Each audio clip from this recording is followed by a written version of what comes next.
बहुत समय पहले की बात है। सोलापुर गांव में रामू और गीता नाम के पति पत्नी रहते थे।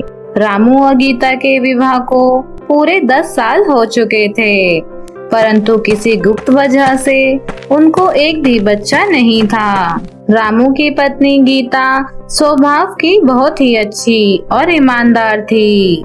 वह भगवान में बहुत विश्वास रखती थी, जबकि दूसरी तरफ रामू एक बहुत ही लालची और स्वार्थी आदमी था। रामू के पास एक गाय थी, जिसके दूध से उसकी पत्नी घर पर ही ठंडा बादाम दूध बनाया करती थी। गीता के बनाए हुए ठंडे बादाम दूध की तारीफ पूरा गांव करता था। दूध टेस्टी और ठंडा होने के कारण चुटकियों में ही बिक जाया करता था। इसी तरह उन दोनों की जिंदगी सफलतापूर्वक चल रही थी। उसी गांव में एक घर था, जिसमें एक प्यारी सी लड़की जो दिखने में बहुत ही सुंदर और आकर्षक थी, जिसका नाम था रिंकी। रिंकी को ठंडा बादाम दूध बहुत पसंद था।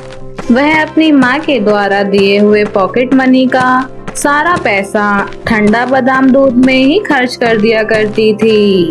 इसी तरह एक दिन रिंकी अपने माँ के पास बादाम दूध पीने के लिए पैसे मांगने जाती है। माँ, मुझे बादाम दूध पीना है, मुझे पैसे दो ना, आज मुझे बादाम दूध पीना है। रिंकी की माँ उषा उसे दूध पीने के लिए 50 रुपए दे देती है। रिंकी दौड़ी दौड़ी जाकर रामू के पास जाती है। अंकल, आज मुझे 3 पैकेट बादाम दूध देना। रामू उसे 3 पैकेट बादाम दूध दे देता है और रिंकी वहाँ से खुशी खुशी चली जाती है। रामू पूरे गांव में घूमकर अपना बादाम दूध बेचता है और शाम होते ही घर चला जाता है। अगले दिन जब रामू फिर से बादाम दूध बेचने निकलता है, तो रिंकी दूध पीने के लिए अपनी माँ से पैसे मांगने जाती है। माँ, मुझे 20 रुपए दो ना, मुझे बादाम दूध पीना है। नहीं बेटा, अब मेरे पास पैसे नहीं हैं। मैं पहले ही तुम्हें तुम्हारे इस महीने की पॉकेट मनी दे चुकी हूँ। अब कुछ दिनों बाद ही मैं तुम्हें दूध पीने के लिए पैसे दूंगी। माँ, मुझे आज ही बादाम दूध पीना है, मुझे पैसे दो ना। रिंकी, मेरी बात समझो, मेरे पास आज तुम्हें देने के लिए पैसे नहीं हैं। तुम्हारे पिताजी की सैलरी आते ही मैं तुम्हें पैसे दे दूंगी। अपनी माँ की बातें सुनकर रिंकी उदास होकर एक जंगल की तरफ निकल जाती है। रिंकी जंगल जाकर एक पेड़ के नीचे बैठ जाती है। रिंकी को बादाम दूध ना मिलने के कारण वह बहुत उदास थी। रिंकी बैठे बैठे रो रही होती है कि तभी उसकी नजर एक घायल बिल्ली पर जाती है। रिंकी पास जाकर बिल्ली को देखती है कि उसके शरीर से तो खून निकल रहा है। यह देख रिंकी जल्दी से उस बिल्ली को पास की नदी से लाकर पानी पिलाती है और कुछ खाने को भी देती है। वह बिल्ली रिंकी का यह व्यवहार देखकर एक परी के रूप में बदल जाती है। रिंकी, मैं सिंड्रेला परी हूँ और मैं तुम्हारा व्यवहार देखकर तुमसे बहुत खुश हो गई हूँ। रिंकी, तुम मुझसे कोई भी एक इच्छा पूरी करवा सकती हो। मांगो, क्या मांगती हो? परी जी, मुझे रोजाना ढेर सारा बादाम दूध पीना है। ठीक है, आज से तुम जितना चाहे उतना बादाम दूध पी सकती हो, परंतु एक बात का ध्यान रखना, अगर तुम्हारी इस शक्ति के बारे में किसी और को पता चल जाता है तो तुम्हारी शक्तियाँ गायब हो जाएंगी और तुम कभी भी जादू से ठंडा बादाम दूध नहीं पी पाओगी। इतना कहकर परी वहाँ से गायब हो जाती है। रिंकी परी की बातें सुनकर बहुत खुश होती है और मन ही मन ठंडा बादाम दूध मांगती है। रिंकी की प्रार्थना करते ही जादू से वहाँ ढेर सारा बादाम दूध आ जाता है। रिंकी जल्दी से सारा बादाम दूध पी जाती है और खुशी खुशी अपने घर वापस चली जाती है।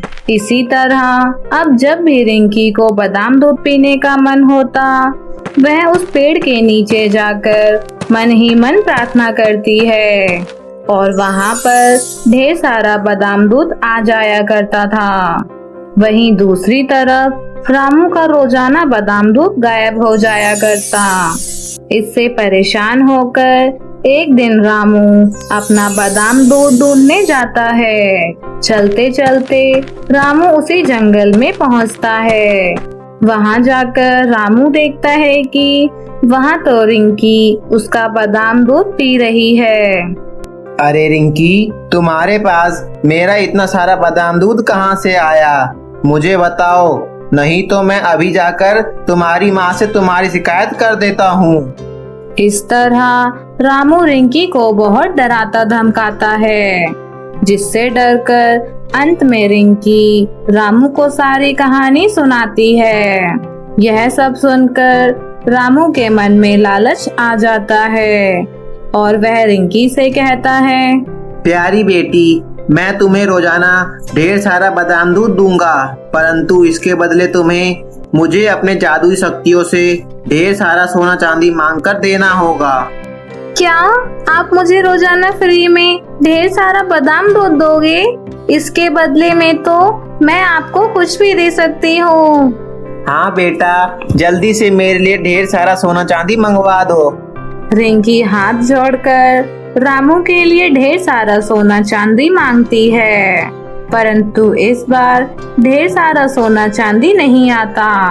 बार बार कोशिश करने के बाद भी जब सोना चांदी नहीं आता, तो रिंकी को याद आता है कि परी ने तो कहा था कि जब कभी भी किसी और को इन जादुई शक्तियों के बारे में पता चल जाएगा, तो यह शक्तियाँ गायब हो जाएंगी।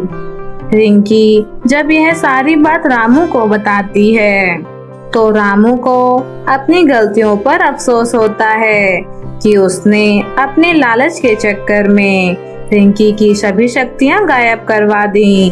और उस दिन के बाद रामू लालच छोड़कर कड़ी मेहनत से दूध बेचा करता है, वहीं दूसरों की मदद भी करता है।